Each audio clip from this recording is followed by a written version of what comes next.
Hello, everyone. This is Adam Meister, the Bitcoin Meister, the Disrupt Meister. Welcome to the One Bitcoin Show. Today is January the 8th of 2025. Wow. Buy and hold, perseverance, no emotion. Bitcoin always returns to its all-time high. I'm offended by selling. This is where the big boys pay. Buying over crying. You can change your behavior. Holder of last resort. Don't scam yourself. Hello, my elite friends. I want to thank Terry Grier, DaCryptoRaccoon, Paul, Deniz, Tune In, Dropout, Izabella Drayven, and Cold Flow Still Moon, Light Clear Water. We only need $80 for the next show. Remember, we try to raise $100 every show so I can do a new show. But we're going to have some more here in 2025. It's going to be wild. You're not going to have to wait for the 2028 halving. But those of you that are new to the space should learn all about the 2028 halving. Because you know what? 22 or so Bitcoin right now make you a 2 millionaire. Yeah. And I bet if you would have understood the 2028 halving back in 2016, you would have bought 22 Bitcoin also. You better believe that I did. At least bought 22 Bitcoin. Well, you all understand. All right. So, golden age we're in here. Let us start with an idea of mine. I thought of that here in McAllen, Texas, in the Rio Grande Valley, where it's been very warm, but the last 2 days it's been cold, but not cold like Salt Lake City. Anyway, as many of you know, I don't have that much fiat money at all. But I have some Bitcoin, obviously. And I actually have because of over the years, I have little bits of everything, little Ethereum here too on the side. Yeah, I talked about how back in the day, I paid $6 for the initial Ethereum public offering. I paid $6 for 20 Bitcoin. 20 Ethereum. So of course I still have that Ethereum. I want to be able to use it on something. So, I want to be able, I just decided this for the moment to come down here, Airbnb in McAllen. But some city, some person, and the Trump administration hopefully will make it easier, because I think this is the restriction. It's not easy to rent with Bitcoin, okay? If you just want to rent a place, the landlords aren't comfortable, they're scared, it's not there. I simply want to be able to see something that's for rent and say, hey, here's a Bitcoin, here's a Bitcoin, let me rent it. Let that be a very nice place, but whatever. Here's 0.0001 Bitcoin, whatever it takes. Or even Ethereum, I would give away of course I would give away the Ethereum first before the Bitcoin. Like, hey, here's one Ethereum. Let me stay here a few months, okay?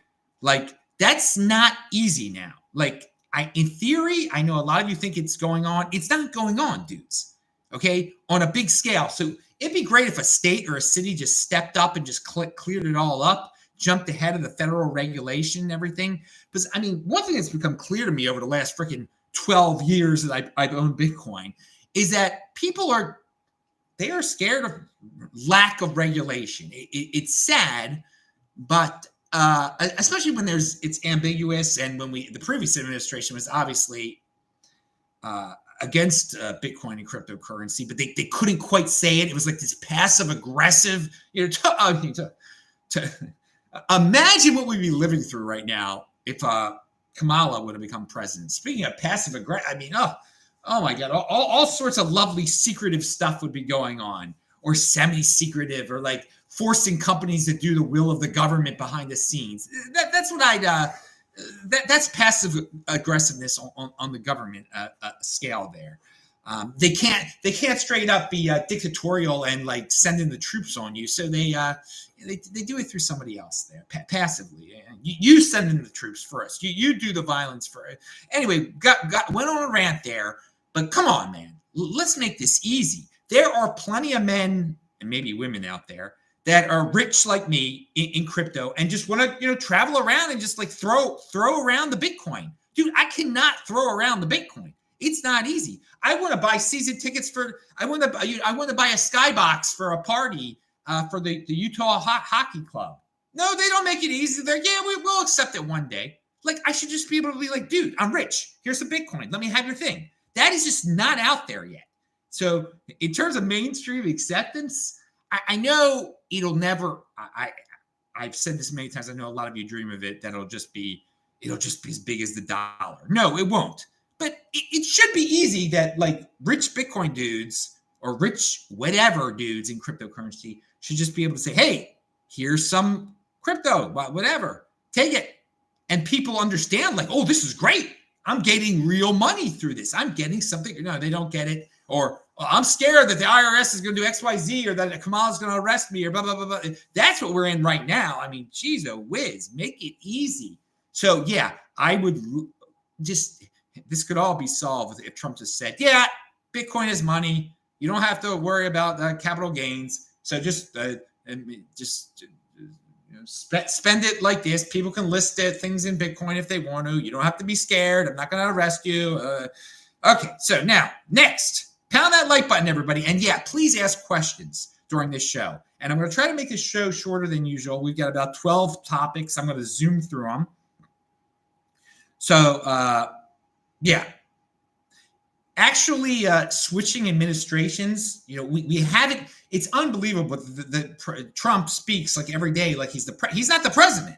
Biden is the president. It is January the 8th of 2025. Joe Biden is president. January 20th is the switch over. So I think we're going to have a lot of melancholy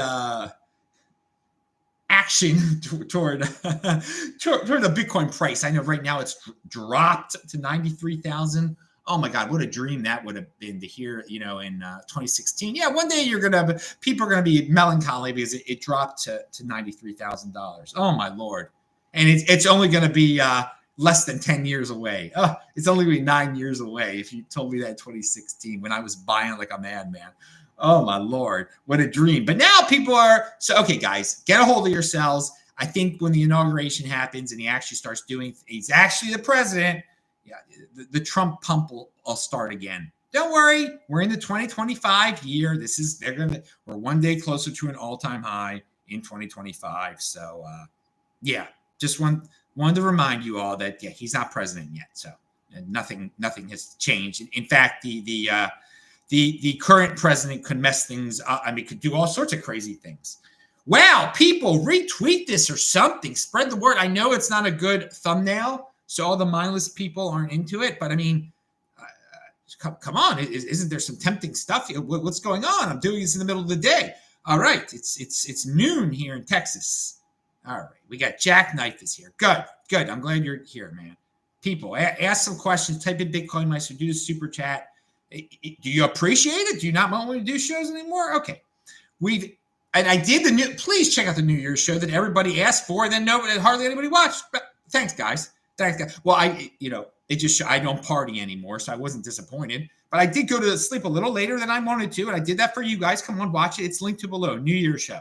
Basically everything I talk about today is linked to below. I made sure I did the links beforehand. So we've entered a new futuristic realm where podcasters get involved in major wars. I mean, this is unbelievable.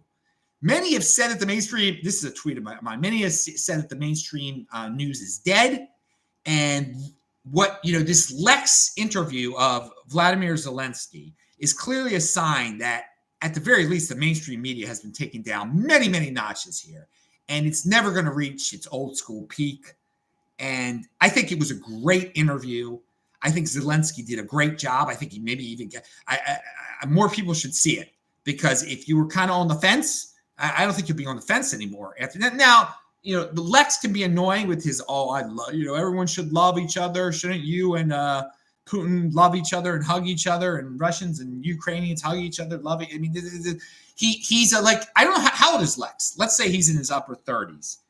He has the philosophy sometimes of a 12-year-old girl, everyone should love each other. I mean, this is a grown man. Thinking, I'm going to go solve the problems. I'm going to make these men love each other. No, the love thing, the shtick. I mean, he actually believes this shtick. It is annoying.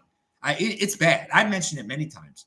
But it's great. He did a good interview. He asked them good questions.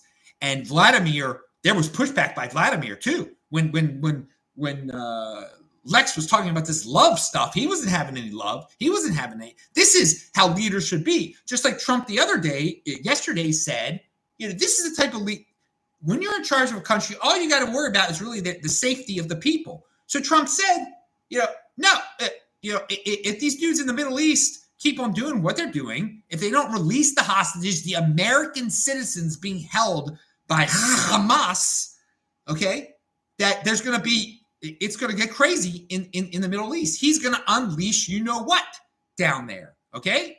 And let's see if they believe it, and let's see if it's a bluff or not. But I mean, Zelensky's the same way. He's like, no, this guy attacked us. We don't have love for some dude that attacked us. All right, well, we're not going to forgive him anytime soon. So I also think this interview, for all the people that like to create this FUD that Trump is against Zelensky, Zelensky hates Trump. No, Zelensky was said a lot of things. He thought Trump could help out the situation, end the situation, and I think the pressure is going to be on Trump. There's a wing of the Republican Party, and I'm really tired of them. Some of this populist nonsense, just like, Putin, we want a strongman Putin to control every aspect of the government. I mean, this Tucker Carlson wing, it's nonsense. And I think this interview puts pressure on Trump to further distance himself from that part of the MAGA or whatever you want to call it, okay? And we're going to get to that in a second with Elon Musk and how maybe he should fork off the Republican Party if need be, because Elon isn't on the side of insanity there. Vladimir Zelensky also talked kindly about Elon. So I think Vladimir Zelensky, he's a president and everything, and he admits his country's corrupt because Ukraine is corrupt, but they're trying to be a Western country. Can you guys get this through your head? They're Western countries that are trying to do good. So, I mean, sometimes the woke stuff creeps in there, and then you have these dictatorial, whimsical, Gnostic countries where leaders can do whatever they want to do, whenever they want to do it, change policy constantly. They are not successful. They are always on the verge of falling apart internally, that there could be a coup and all sorts of craziness. So the Western culture is the winner. It is the way of life. It's the way to go. If you are against these Western countries, you're a barbarian, basically. Okay, that's what I'm saying here. There's no... It leads to disaster. It leads to governments that are too powerful. The Western way leans toward government getting out of the way. Okay, most of us living through this now would rather have something much more out of the way. But dudes, you don't want what's going on in Russia. You don't want such a man as your leader. Oh yeah, one day cryptocurrency's legal, one day it's sort of legal, one day mining's legal, one day this, that. Oh, I'm so strong, I'm so this. I mean, come on now. So Zelensky did a great job. I think the more people that see, the better. The more likely this will come to an end. And Trump is going to be like, I got to end this, and I got to let them get what they want. Okay, what the Ukraine wants. And there is no reason. It's sad that Vladimir Putin has nukes. If he did not, this would be over with. Okay, so that is something to factor in always. Okay, and that he's a bad dude. Okay, bad dude. And yeah, he's getting up to the level. I mean, he's not to the level of Stalin or H-Man yet. All right, he's not there. But I mean, I think he wouldn't mind some aspects of those dudes, or he doesn't mind some aspects of those dudes. All right, so let's move on to Jewish mysticism. It's something that I guess it interests me when I'm cooking my food. I can play this. I know a lot of people out there, they want to hear about Kabbalah. They think the Jewish people have all these secrets, and this guy Ephraim Palvenov. He's a Canadian. He's in Toronto. He's a teacher up there. He's not a rabbi. but he's a religious man, so he'll look like a rabbi to some of you guys. He's got some great videos there, and they really I predict big things for him. I contacted him. He was very nice man, very nice guy, and politically he leads toward like a Bitcoiner. He's got some good thoughts there about how Canada overreached, and when it came to the virus. But in terms of Judaism, he's got some interesting things. He talks about a lot of. I mean, he's got some frank talk about, messiahs and fake messiahs and how just like, yeah, it's, and how, well, I mean, he talks about Jesus. He does as a Jew, as just a Jewish man who was, they thought he was a messiah. He wasn't the messiah. It's over.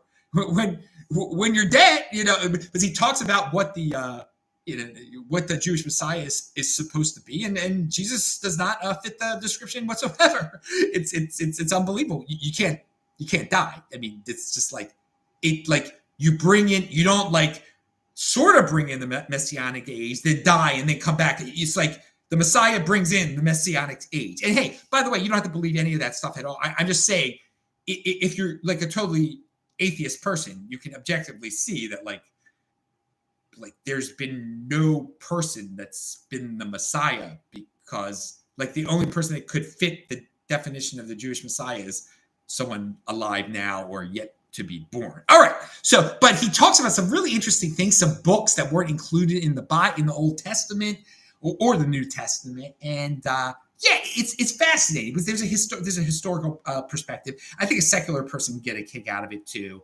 And he's got a scientific approach to the Bible too. He's like a science teacher. He's more than a science teacher. He's got a high level degree in something or other. I don't know, something I couldn't get a degree in. He's a smart man.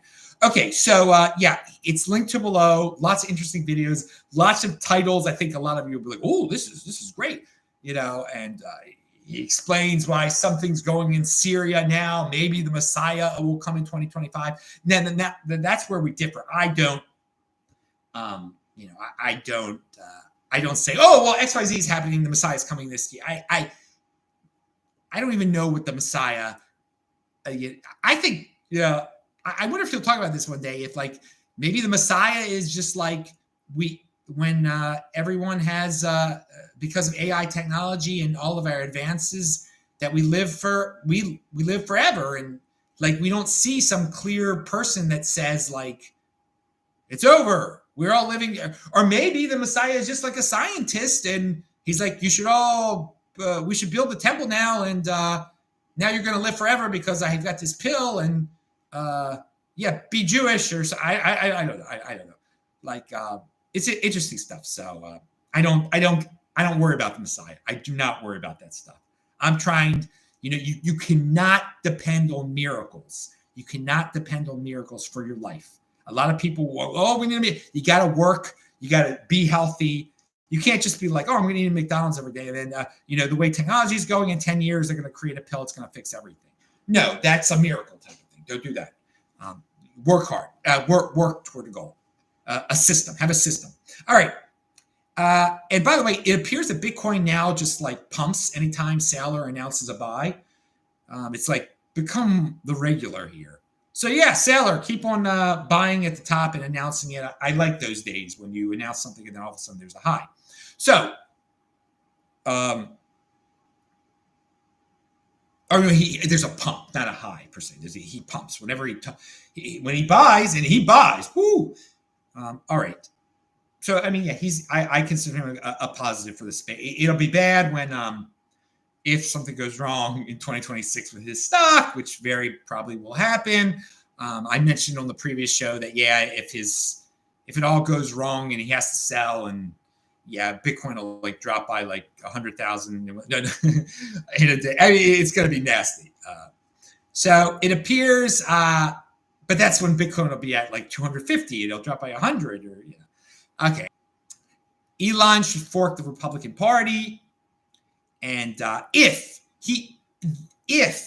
things just get too nasty, okay, if like it becomes clear that it's rotten to the core with the Tucker Carlson types, just the hateful, envious type of people that are just like the populist stuff.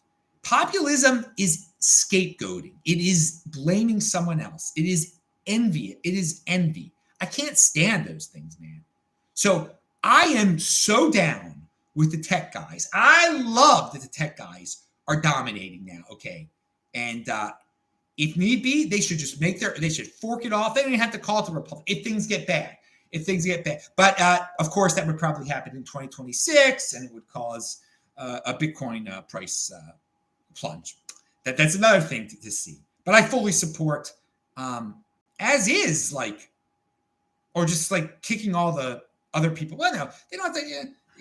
Trump can say, now this is the Republican. I'm forking off with Elon, and this is called the techno Republicans. And all the other dudes, you can have the old party and whatever. Anybody in Congress that likes what I'm doing, vote for me. Vote for my bills.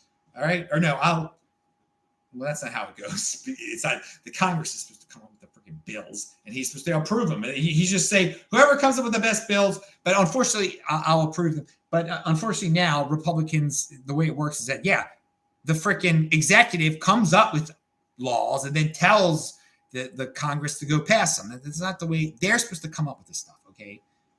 All right. And he's supposed to execute. He can declare war and all that other stuff. There's certain powers, but president has way too much power now, which is for another show. There's a guy I haven't mentioned for a while. He might have been on my show a long time ago. Yeah, he was. Ari David Paul. This is like a little hint toward what he thinks about MicroStrategy. Every cycle, and it's linked to below. Every cycle equals a copy and paste of tweets about how the skeptical just didn't understand what BlockFi, Celsius, 3AC, FTX, etc. were doing. It's not alchemy or even clever. It's just, and this is okay. So this is the thing. Every cycle we've gone through this thing where people are like, no, BlockFi can work. Celsius can work. Yeah, it appears to be like alchemy. It appears to be magic, but it can work because things are different. Okay? No, it's just extreme structural leverage. That's what it is. And we're rerunning the Wall Street playbook in more shameless form, he says. Now, I wouldn't put it. What we're doing is every cycle, there are people that make things up that are too good to be true. They're just too good to be true. Okay? And people don't question it. People blindly follow. People get caught up in the euphoria. All they would have had to do was some basic accounting on FTX. Okay? And they would have seen that what they were doing. Okay? It's unbelievable. And so who knows what the next thing is going to be that's going to sound too good to be true. Everyone's going to say it's true. And it's not true. And it's going to crash. It's going to hurt big. So I hope it's not MicroStrategy. But the MicroStrategy thing seems too good to be true. It does. It does. All right. Let's see if we've got questions here because we're moving on to topic number 8. Okay. Scotty G is a... we do have a jackknife. Do you talk to normies about crypto?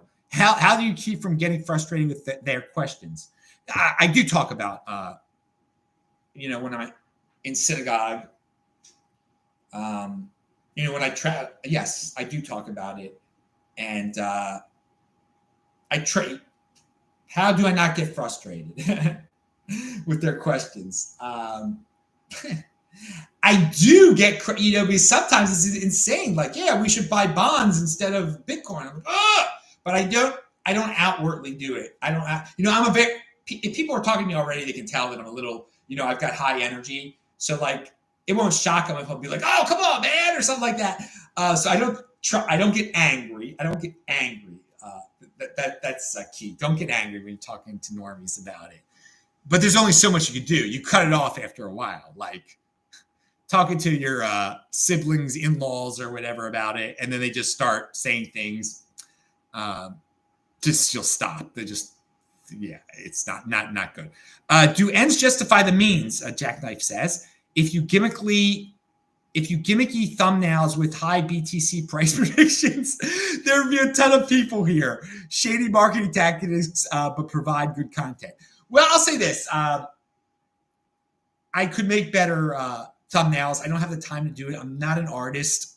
The guys over at Coinbase, Coinbeast, are supposed to be doing that for me, actually, when they repost this stuff on there.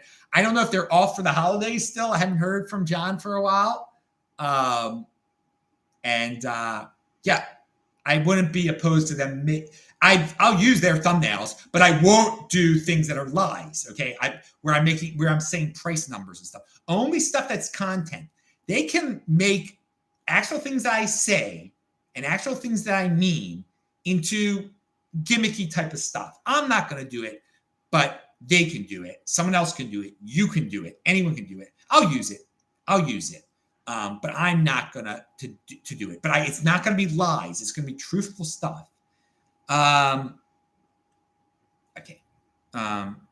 And someone says, Archie says that Zelensky is a puppet and an actor. Well, no, he is an actor. This is true. He's good at marketing. But no, he's a real person. That any leader in this world is currently working for some nefarious force, that they're just a total lackey, total fake, is conspiracy nonsense. Joe Biden had no brain, but still he is the leader. He made decisions. The people that were behind him weren't some shady group of Bilderbergs. They're the guys that work in the White House. It's not like they could be named. I don't know all those guys, his chief of staff, all these people, different, maybe the vice president. There were lots of different parties that were known people who were people that he appointed that, swayed him and controlled him when he had no brain. But it's not like in no country do we get someone put in there by some third party that's just like a Manchurian candidate. There is no Manchurian leader in the world at all. It's insanity. It all goes back to scapegoating. And in the end of the day, it all goes back to, let me tell you, blame the Jews. That is what that's what it all comes back to, that there is a Jewish conspiracy behind, because he is Jewish too. He is Jewish, but he's not a proud Jew at all. What he does with his Judaism that I have no respect for in the world, he married a non-Jew. His children aren't Jews at all. But once he needed help from the world, then he started talking about the Jewish thing. He pulled out the Jewish victim card a little bit here and there. And then Israel, you need to help me. You need to help with that. All this, I don't know. I don't support that at all. He's not the best dude in the world, but he's a good marketer. He understands how social media works today. He is a good leader.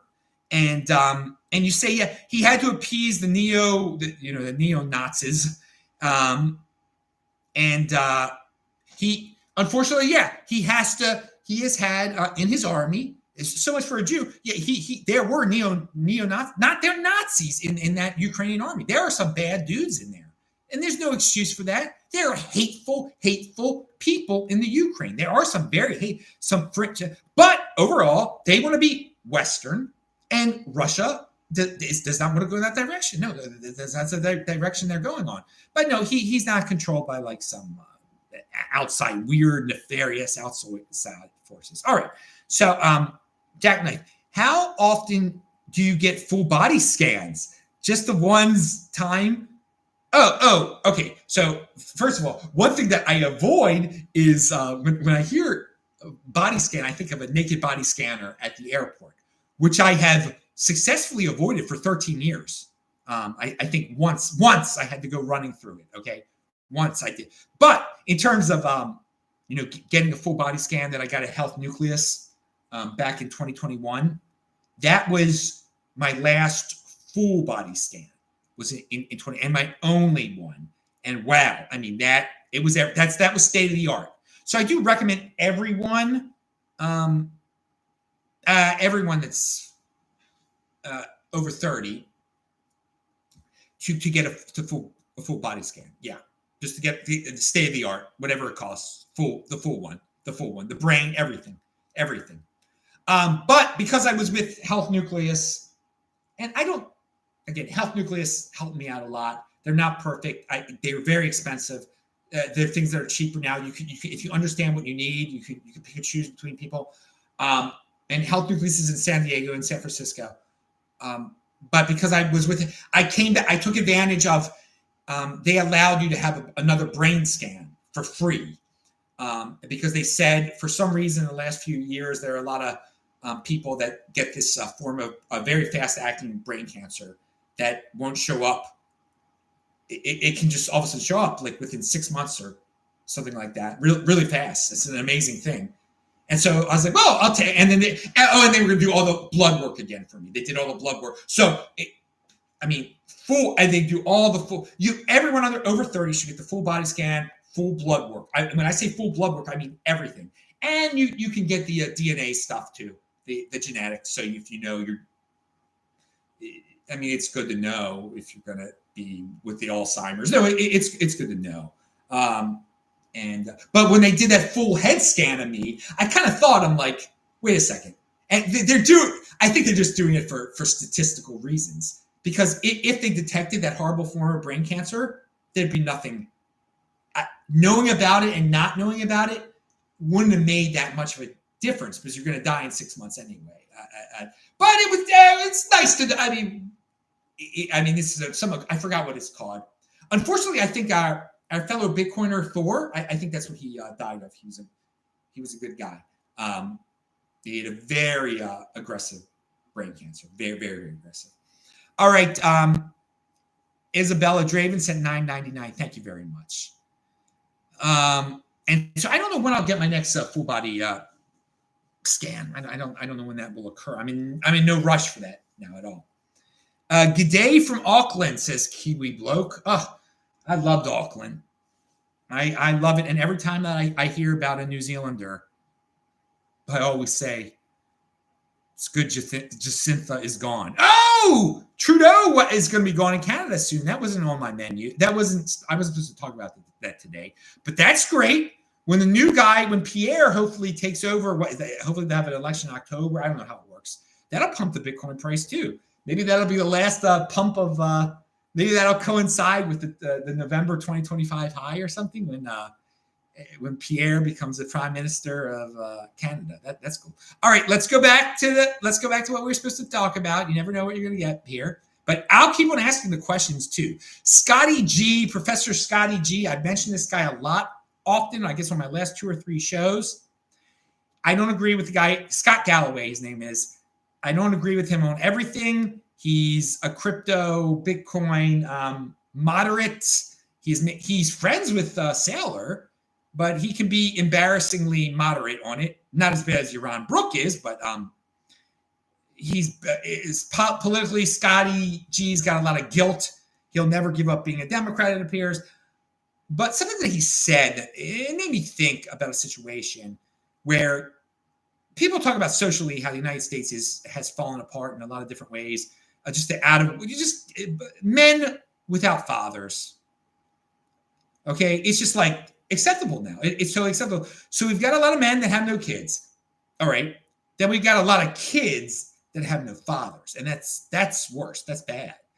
And so he likes to mentor young men. But he says that big brothers of America, big sisters of America, big sisters gets like 3 times more the applicants.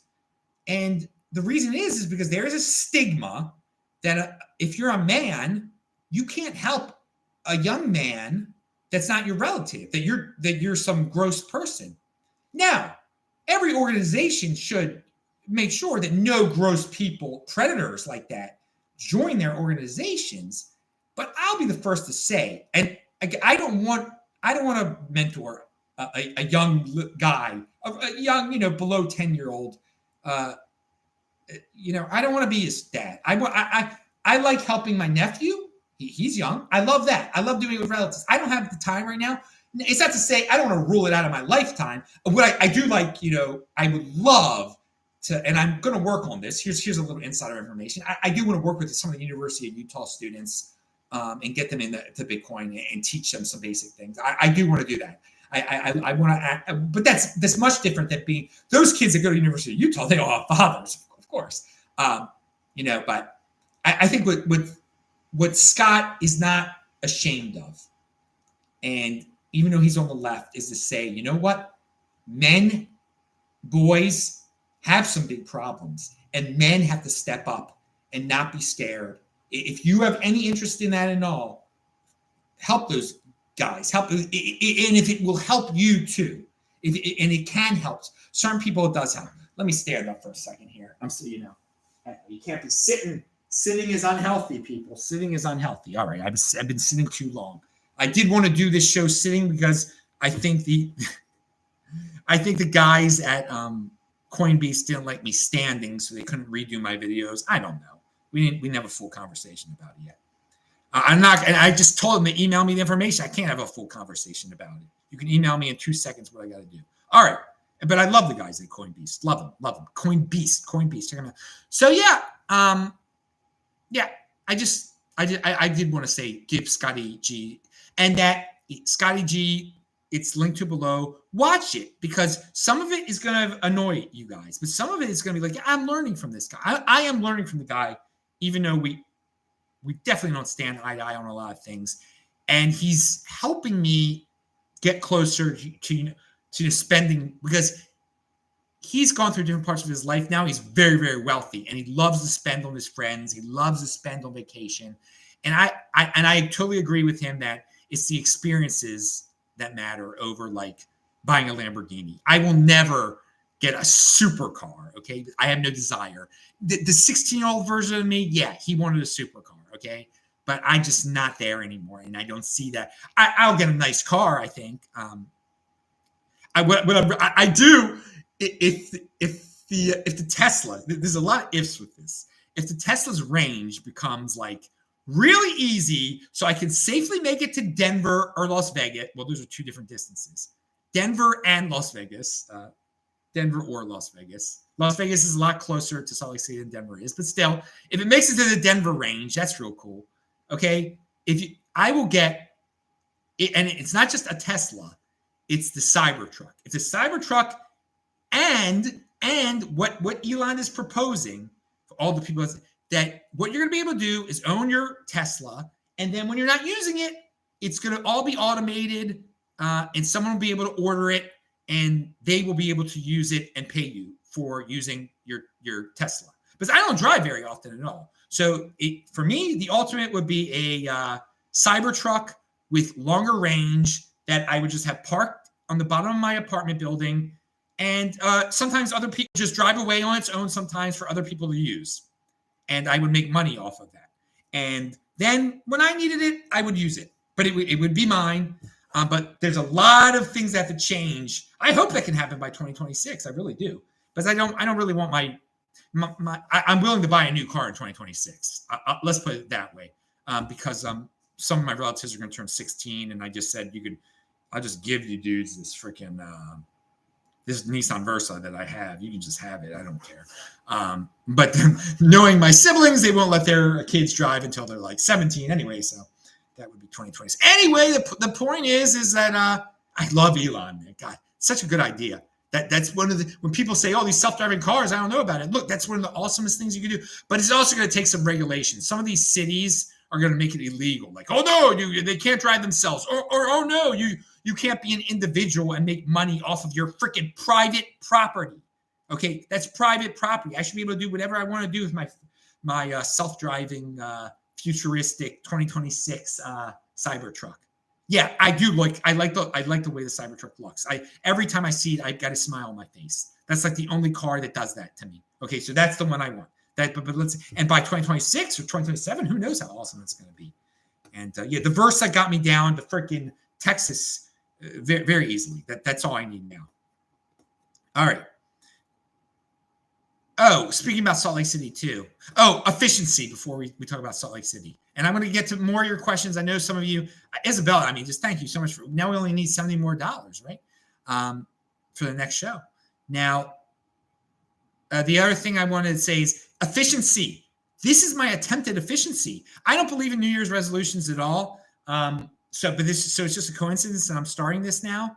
I think it's mainly because my head's a little bit more clear that I'm here in a warmer place. I made a pact with myself, like not to listen or watch any YouTube podcast until I've got everything done in the morning, until I've caught up on my journal, until I've done my writing, until I've responded to people, until I'm cooking, until I'm cooking, so I want to be able to do a show much more often. So if I do it instead of listening to other people's shows and reading other people's articles in the morning, I want to do that after I've done my show. After I've done everything for me, including my show. So maybe there'll be more of these shows here. So that's how this show fit in today. I didn't get distracted by watching, Ben Shapiro or whoever or whatever. And I learned from these people. I didn't have anything on. Didn't cook. Before I cooked, before anything, I did this. So once this is done, this is the peak, because you are the most creative in the morning, okay? You're faster in the morning. You're able to write more, because by the time the evening comes around, I've done my walk, my food. I always make sure I've done my meals before 5 o'clock. I wish they could all be done before 4 o'clock. I mean, I wish they all could be done before 2 o'clock, to tell you the truth, all my meals. Remember, I only eat once a day. I mean, that's a much harder goal. But like once the evening walk is done, I'm kind of zonked. My brain is not the same. I'm not as like inspired. So that's so I'm trying to be more efficient that week. Get it mornings, just do it all in the morning. No distractions in the morning. And maybe I'll be able to get through some of these ideas that I have, these awesome ideas of mine that I've never put into work. And I've alluded to them before, but so today I'm getting rid of a lot of topics that I've had written down for my shows. So this is progress. I love progress. I love making personal progress. It really makes me happy. I think I'll make a lot of you guys happy too. So another thing in Baltimore, when I'm back in Baltimore, there's all this old clothing of mine I have access to still. And I just wanted to get rid of some of this stuff for a while. Well, there's this place in Salt Lake City called Iconoclad, which is a used clothing store for hipsters, basically. I mean, it's a freak show when you go in there. It's pretty crazy. They got a cat running around. They got all sorts of stuff. Okay, it's woke. It's all that stuff. But they say, hey, you bring in your old clothes, we'll sell it. You get half the money. And I brought in when I was back for Rosh Hashanah. I was back for Rosh Hashanah. I came back to Salt Lake City. I brought some stuff back, and they sold a couple things. So when I was back for my father's yurt site, I came back with more things, including a lot of stuff that was my father's that my mom just wanted to get rid of. Now my father's newer stuff they did not want. My father's vintage stuff that I had worn, oh my God, it sold. And then make a long story, I made $57 off of this. I made $57 off of stuff I would have given. My mom never gave it away. She should be giving away a lot of stuff at that house, but stuff I would have eventually given away. And I may have given away some of these sweater vest things on my father that they're paying like $25 for, these kids. It's ridiculous that my dad bought in like 1979 or 1980 or 81. Like, I think I may have given away some of that stuff. I know I gave away to a girl. I gave away to a girl that I liked, that I failed at totally. I was a total beta male to her. She's a nice girl. She's a good friend. But I was trying back in when I was in college at WashU. She had a lot of followers like that. I don't worry. I got laid with another woman, so that's fine. But that I did waste time with this girl. She's a nice girl, but I gave her this shirt that I could have sold for $25 all these years later.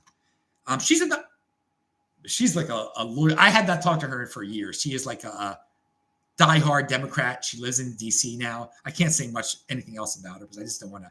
She's a nice person. She's a very pretty girl.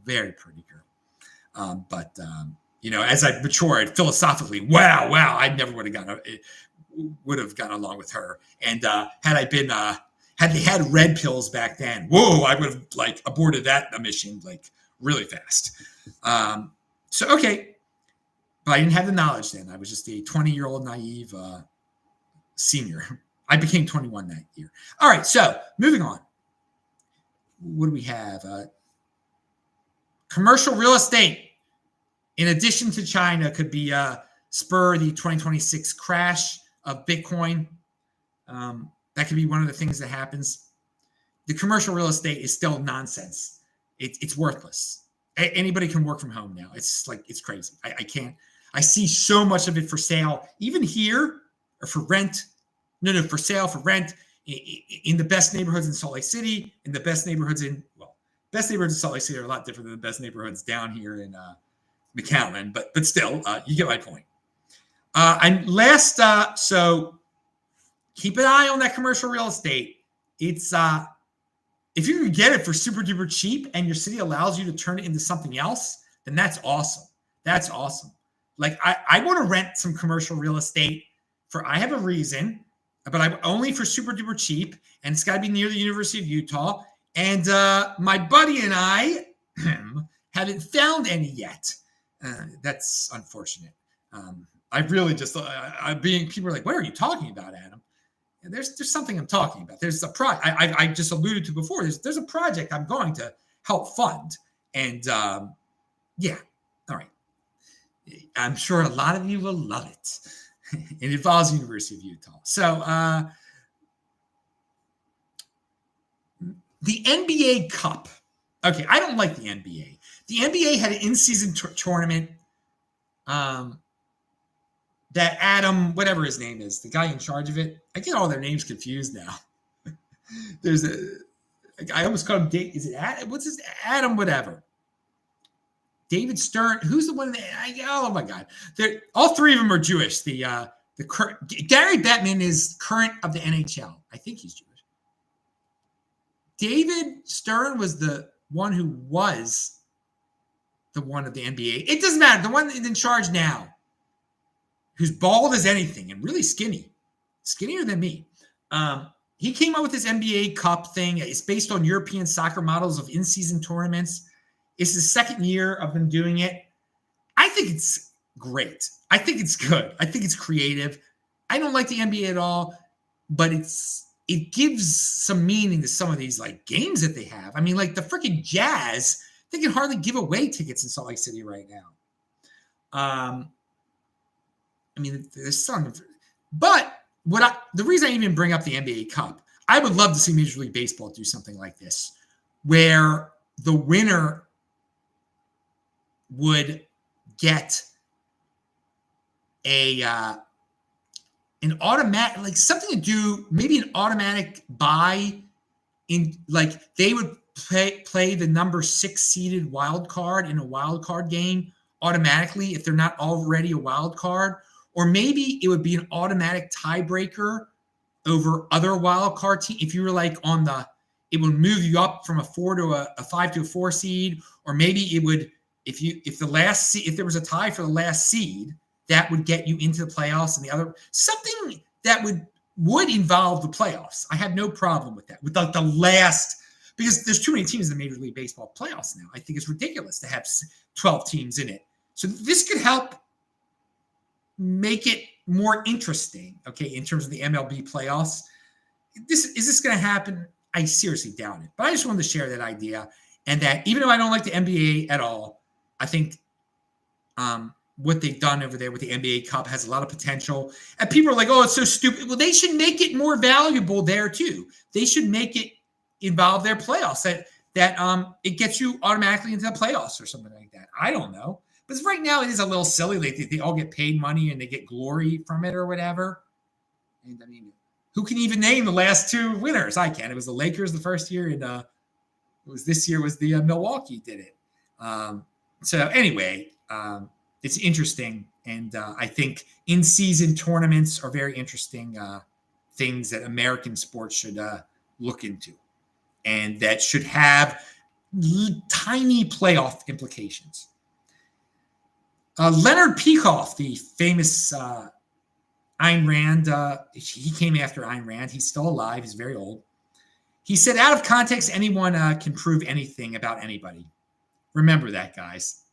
If you don't have something in the proper context, you can just say, oh, yeah, this guy's a vicious killer, when maybe it was self-defense. Or this army is so horrifying, even though it was self-defense, type of thing. You got to put things in the context. And wow, we have lost context on so many things today. So many things.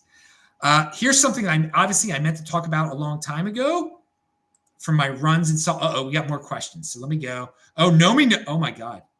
First of all, Nomee Nome said $25. Dude, you have been a great supporter of the channel, man. So what? We only need $45 now for the next one Bitcoin show. Thank you very much. But we're going to get to a question. We're going to talk about Kamala Harris signs here. But BTC Moon Guy said, hey, Bitcoin Meister, did you know Mangione family in Baltimore? Well, you didn't watch one of my more recent shows, BTC Moon Guy, where I specifically said the Mangione attended the elite private school right next to my elite private school. And no, I did not know his family. I know of his family. I know of Turf Valley. And he attended Gilman. So Gilman is, none of us we're all rivals with Gilman in the private school world. But he obviously was a smart guy and he's a smart family and very successful. Their country club, Turf Valley Country Club, I've been to events there. I've been to a baby naming. The last time I was there was a baby naming in 2008. So, yeah, he comes from a wealthy family. And I don't like when people say, oh, he's from Maryland. No, he's from Baltimore. They are Baltimore people. They are Baltimore area people. Because when you say someone's from Maryland, they might be from D.C. But no, I did not know him. But I did figure out immediately that Dave Troy, who is a big Bitcoin hater and has become almost insane and when it comes to online with his obsession with Republicans, Dave Troy is so that's how many of you are familiar with him, that he's just a huge conspiracy theorist when it comes to Bitcoin and Russia and Republicans. I mean, it's sad. I knew Dave Troy in Baltimore. I never had a problem with him. His wife and he were very nice people to me. And so it was a shocking turn when I see Dave Troy tweet now, but I immediately calculated in my head. I'm like, Dave Troy's son was probably went to Gilman with this kid. They were probably in the same class. And they were. Dave Troy, this is not like a secret. Dave Troy tweeted this out. So all of you want to make up conspiracy theories. Like Dave Troy comes up with all these conspiracy theories. People could come up with conspiracy theories about Dave Troy and Mangione because Dave Troy's son, there's no doubt about it, was in Mangione's class. And yeah, it's just a fact. It's a fact. And I'm not making a joke. That has nothing really to do with Dave Troy at all. But Dave Troy says a lot of things about Bitcoin that have nothing to do with Bitcoin at all. So I mean, I don't want people making up conspiracies about Dave Troy, but so anyway, there's my connection to Mangione. It's not much of a connection at all. But yes. You also said Bitcoin Education Center at the University of Utah students. That would be good. Yes. I want you through no scope. I'd be down with that. I would love to speak. They have they have a very good entrepreneurial program there. I'd like to partner with them. I had it written down to partner with them. The dean of the business school, maybe I'm confusing it. Yeah, the dean of the business school at University of Utah used to be at Washington University, so I can also do that connection. Now he was, anyway. BTC Moon guy said he'll go watch my old show. I don't know where. I think I said it on my. My interview of Charlie Lee. I said it during my interview of Charlie Lee toward the end. I said, by the way, Mangione's the kill, but he's a killer. He's a bad dude. No excuses for what that dude did at all. No, none at all. He did a horrible thing. He should get the death penalty. Since we do have a death penalty, he should get the worst, man. He should. It was premeditated. It's horrible. He's going to get all. He's going to get good. His family's wealthy. They'll get good lawyers, and they'll say he's insane. So he's going to get. He's not going to be put to death. He might do some if he's really lost his mind. If he is truly went insane, then we have to study: is the death penalty appropriate? If he truly went insane, and I think. If he starts acting like Charles Manson and starts screaming things at the trial and just really pulls like a 100% Manson, then he's lost it. And we've got some exploring to do in terms of his punishment. But he should never see the light of day again. Never see the light of day again. All right. So, and yeah, there is a legitimate argument. Does the state have a right to take a man's life? And I have never really gotten deep into that argument, and I don't have time to worry about that stuff right now. So anyway, okay. We talked about Leonard Peikoff. Kamala, don't be weird signs. I would see these don't be weird, like these signs that were supposed to guilt people into like wanting to fit in, scaring weak minds. I would see them in Salt Lake City. By the way, and I think I mentioned this on our show, the drive from Salt Lake City down to here, which is like, was it 1,500 miles? Yeah. Okay. It won't. When you're outside the cities, which is most of the time, all you see is Trump signs. All you see is Trump signs. Didn't see one Kamala sign. Now, of course, there's people more likely to have taken down their signs by now. I mean, the Trump people, they kept that stuff up. Woo-wee! They're crazy. But they're wild. They're not crazy. But some are crazy. But the Kamala signs that were guilting people in Salt Lake City, I mean, it's sad that people want to fit in that much. And like, you have to wonder about the self-esteem of the people that are putting that on their front lawns. I mean, they are some cliquish, clannish people, like unaccepting, like you're weak. They're immature. And it's just like, it's like doo-doo and pockaboo. I mean, it's like these little you're weird. I mean, and there's, of course, a lot of irony in it because, pick the top four people: Kamala, Trump, J.D. Vance, and Tim Walz. Who's weird out of those people? Really? I mean, there's one that stands out. I mean, Tim Walz has to be closeted, isn't he? I mean, what is he? What was that? I mean, they thought they could get away with that? They don't like Jewish people that much. They couldn't pick Shapiro. They had to pick that guy. Oh my God! And you still have people saying, "What's his name? Cenk Uygur, the Jew-hating Turk from Young Turks." That guy, he's like, yeah, he thought that was a great move to show that side of the party. I mean, whoa, dude. I mean, and Uygur is not an idiot. But man, he says he's outside the corporate Democrats. He's outside. He's cured himself of that. But like, he's still mindless. Like, dude, you can't see why this guy is like I mean, unfortunately, there are some people that just think, yeah, Tim Walz is a normal guy. If you're one of those dudes, like, whoa, man, like that guy doesn't like give you some weirds. I mean, this dude is like a loot. And then you study what he did in Minnesota. Totally authoritarian. He doesn't like freedom of speech. I mean, it's not just the way he looks and talks and acts. I mean, it's what he's implemented in Minnesota. It's just, that's weird. That's bad. And Christian Whitmer, she gets a free pass too. She was worse than him in Michigan than Minnesota. She's worse. And people still to this very day, like, oh yeah, she's a legitimate candidate for president. She should not be legitimate for anything. That's all horrible.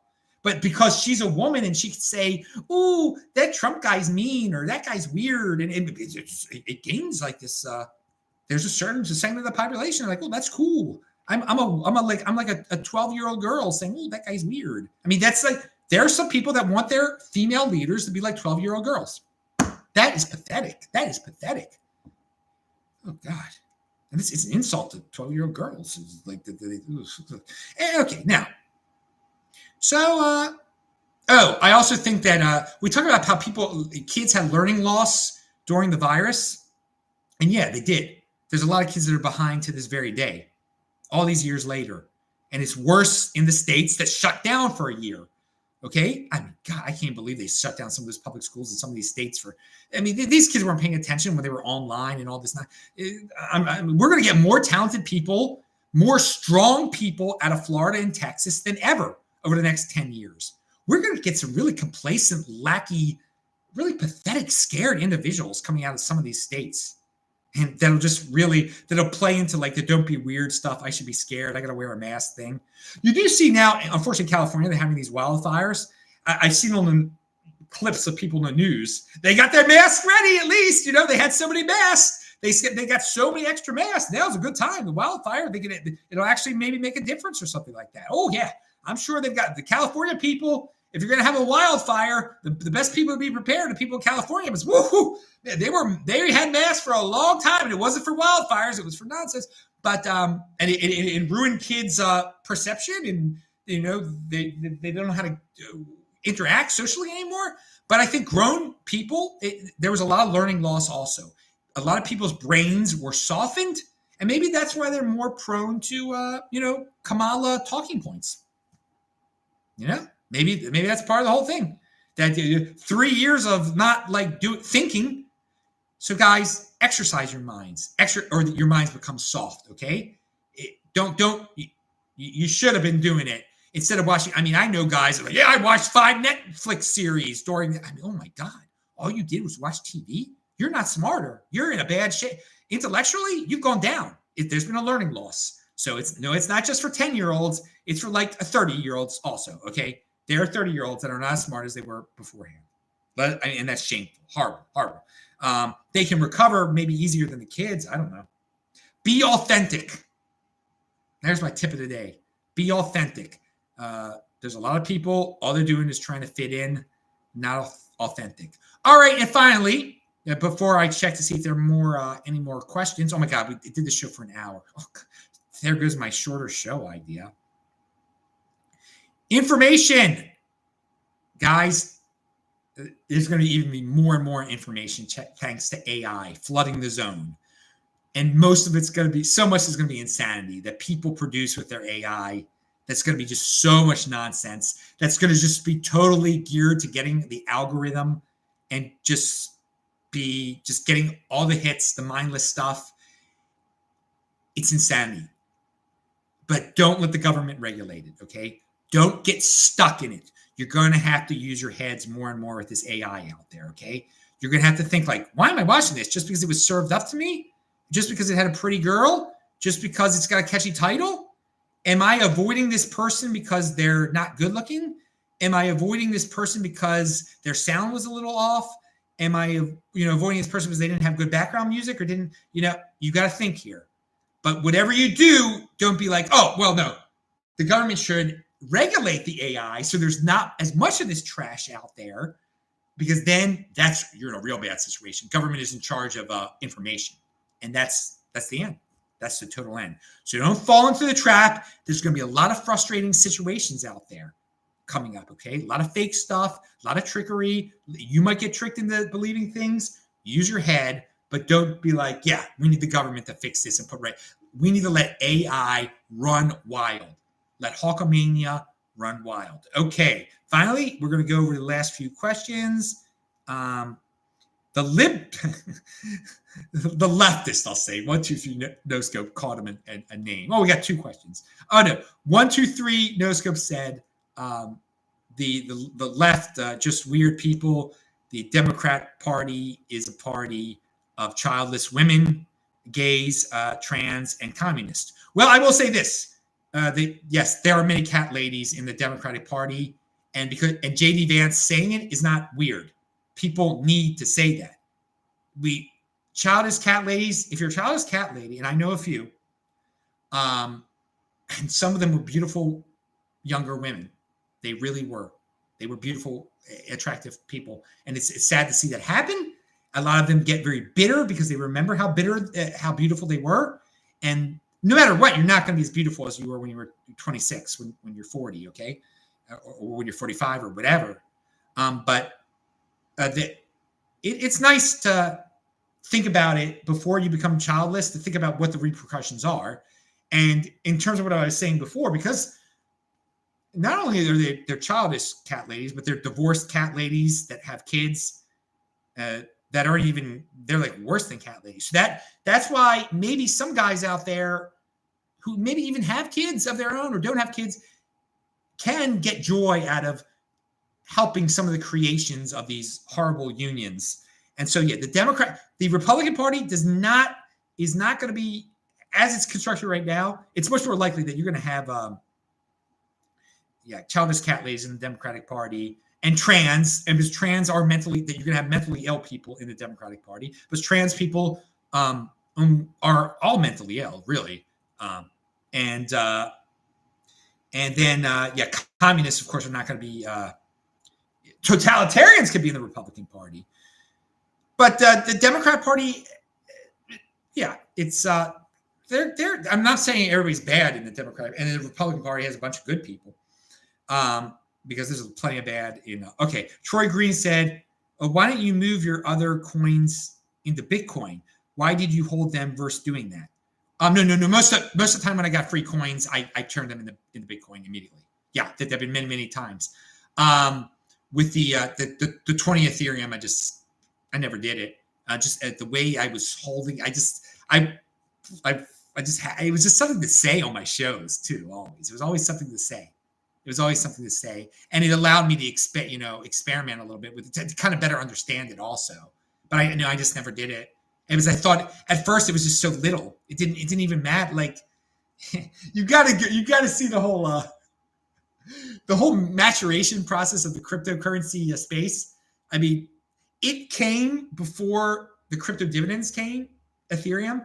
So then when I was getting the crypto dividends, I was just like, I thought of them in a completely different mindset than I did the original Ethereum. I just always thought, I only got these 20 Ethereum sitting here. I only got this 20 Ethereum. When I got the crypto dividends, I'm like, oh my God, this is interest on my Bitcoin. I got to turn this. I got to come up with a policy. How am I going to turn this into more Bitcoin? And I was just like obsessed with that. I was just like, I got to get this into Bitcoin. I don't have any B cash. I don't have any B cash left. Oh my God. And by the way, in 2017, when I did have a little bit of B cash left at first, because I thought it would go back up again to 4. Like, I did not. People were like, "Why you said you were going to sell it right away?" Blah, blah, blah. I mean, people were all up in my business and stuff.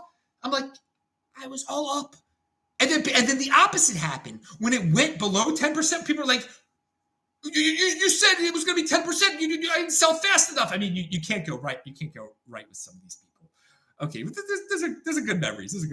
But dudes, no, my crypto portfolio, yeah, it's huge percentage Bitcoin. I upper 90s. I haven't calculated it in a while, but there are a couple other things sticking around that people have given me more recently that I've experimented with. Just trying out different things. You cannot diss everything.